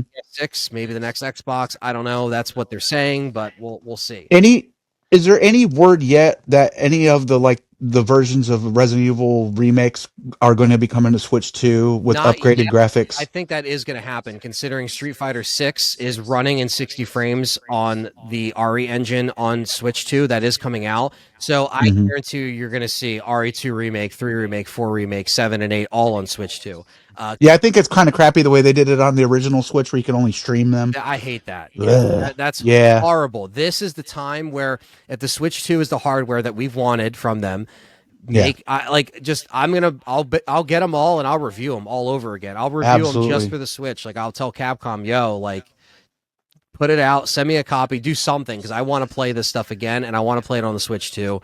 I think it'll be Mhm. awesome, you know, because it can run it, you know what I mean, and we won't have to stream it. And so that means like if you get your RE9, it'll come out Switch 2 day one, right? Like why not? Like if you could get these games to run sufficiently on there, uh, and it doesn't have those problems like before, let's do it. You know, because I know it's not announced yet, but apparently Doom Dark Ages is coming out on Switch 2 as well. Oh So wow, if cool. something like that can run, and like, you know, Starfield, for example, if they do announce that, there's no reason why we can't get Resident Evil, you know, 4 remake on there, or 2, 3 remake, 7 and 8, so on and so forth. So, you know, fingers crossed. I guess we'll see. I think they should put it out in the fall. Just put it out digital in the fall Yeah, and make it like around October maybe, and just be like, hey guys, you know, we're putting them out digital, even if they don't do a physical. I'm that fine would with be a great it. October surprise for Switch users. You know, to get and the preeminent survival horror games on Switch 2 with upgraded graphics. I mean, like, man,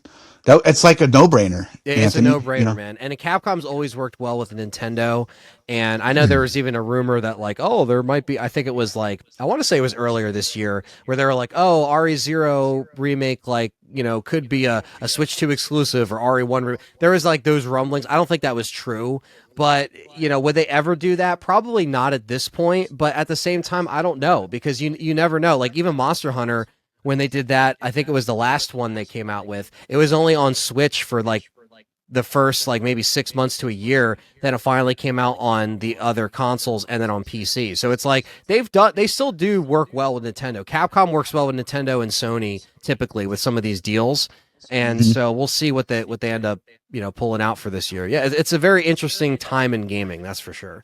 Absolutely. You know, 5 years in, so Well, we are at the hour and a half mark. I try to keep these shows like not too long. I don't know how much longer you're able to give me some of your time, but I really do appreciate you coming on. oh, no problem, man. Yeah, this flew by, I, you know. yeah, I did. They float when you're having fun, man. Time flies. Yeah, that's You know, true. so then now I get to spend the night, you know, before I go to work trying to get this edited because I try to push these out like, you know, same day or next day because Okay.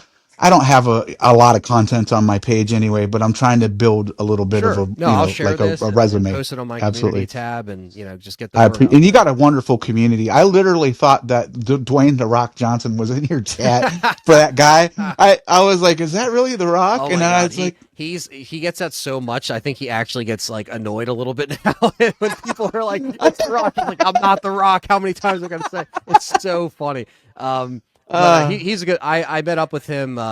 He's in the UK actually, and I met up with him okay, 2 years ago at the UK meetup, and yeah, he was really cool to finally meet in person and stuff. Really, he's a quiet guy, but he's really. You could tell he's really like a fan. He appreciates it. We were playing some consoles and stuff because we were at a bar that had like game consoles hooked up and PCs that you could play games on.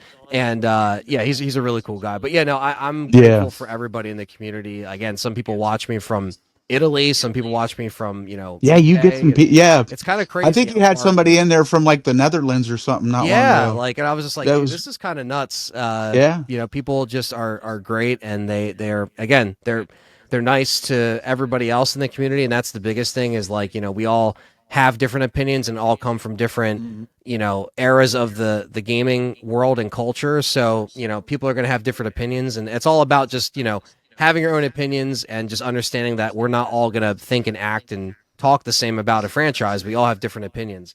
And But we all have the one thing in common. We love this franchise dearly, exactly. Yeah. dearly. We have those And connections to it, like you mentioned about you playing it, your friend showing it to you on the PS1, or like my dad showed me the game. yeah, Like we have those like grounded, rooted connection with this franchise for a particular reason, and it all brought us to this one spot. That's why, like, when I was doing Keeper's Diary, I was like, holy shit, like, if you would have told me that, these little slices of points in time would lead to like this making this like project, and now with Resurrection it's like hmm, I would, yeah, again, it's like kind of like a pinch me moment. You don't really yeah. expect how far it goes, and the friends that I've made, and the networking and the collaborations. I mean, that I think that's also been a nice, just like icing on top of everything. You know what I mean? So it's just Yeah. been really really cool to experience that. So you've heard the story of me obviously tell Beggy how I was introduced to it. So touching on that real quick,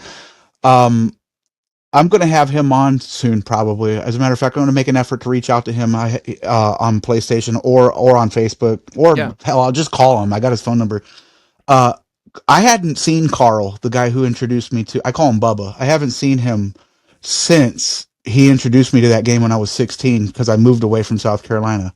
But apparently he moved up here to Ohio, back to Ohio where I am.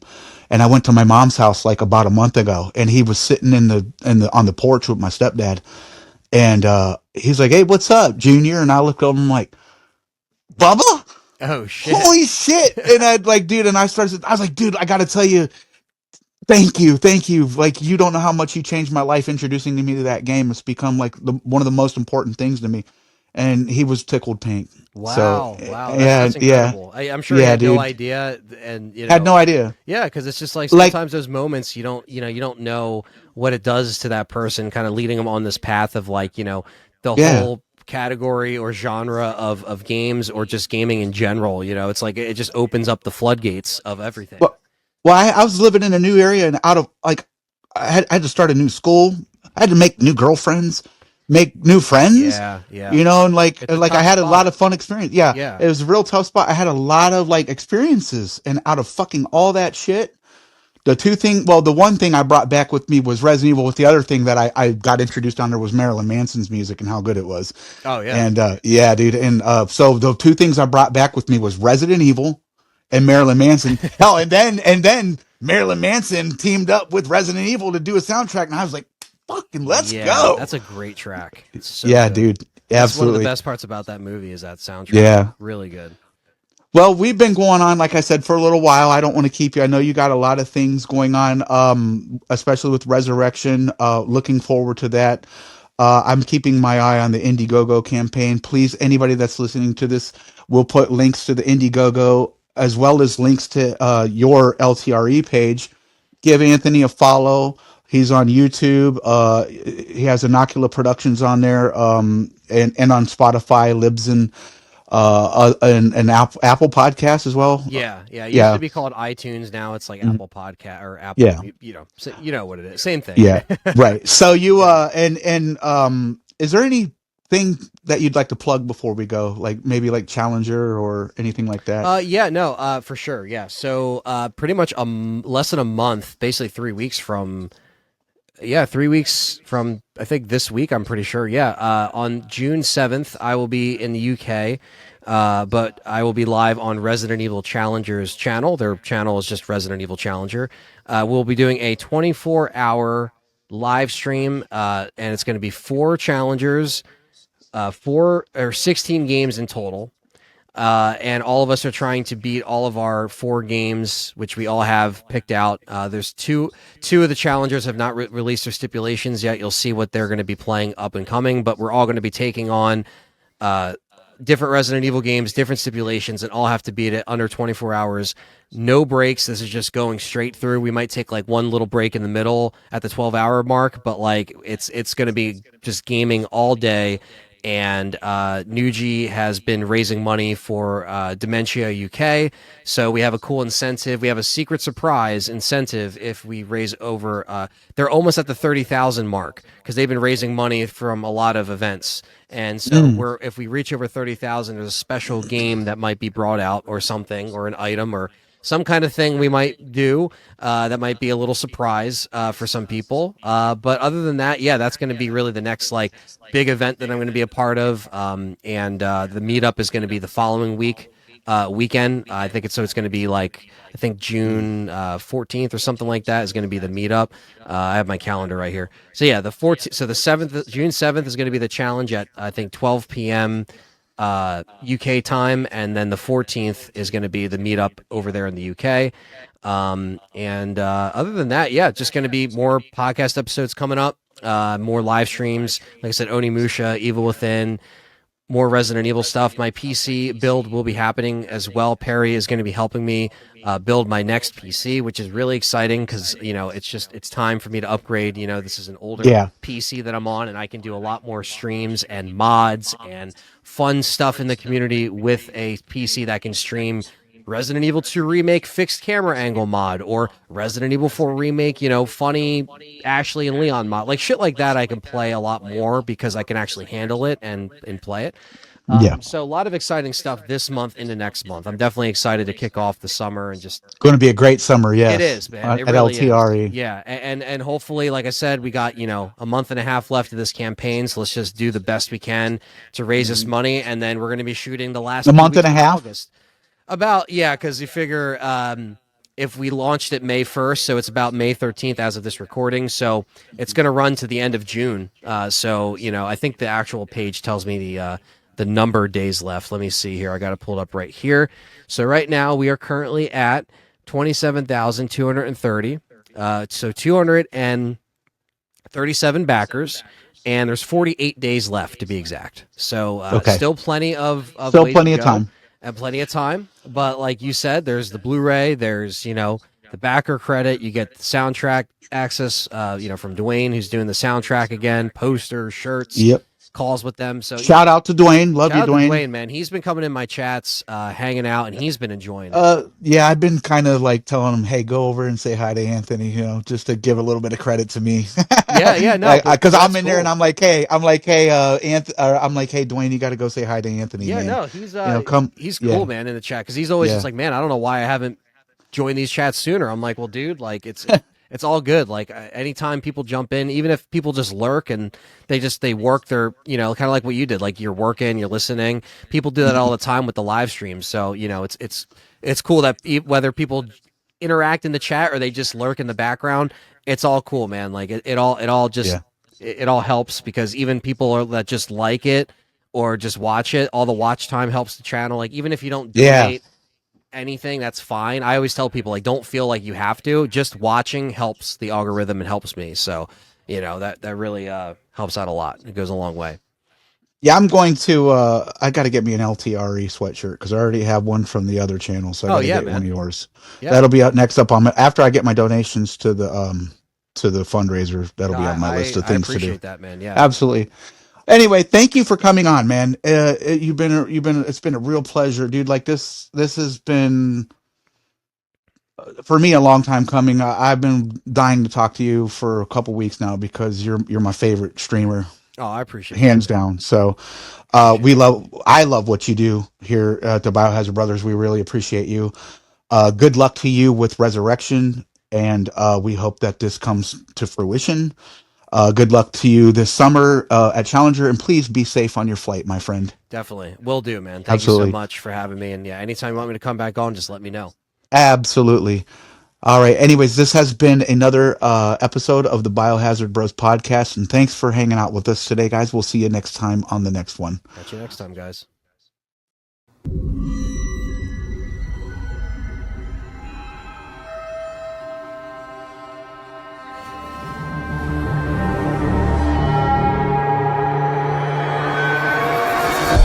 Biohazard Brothers Podcast.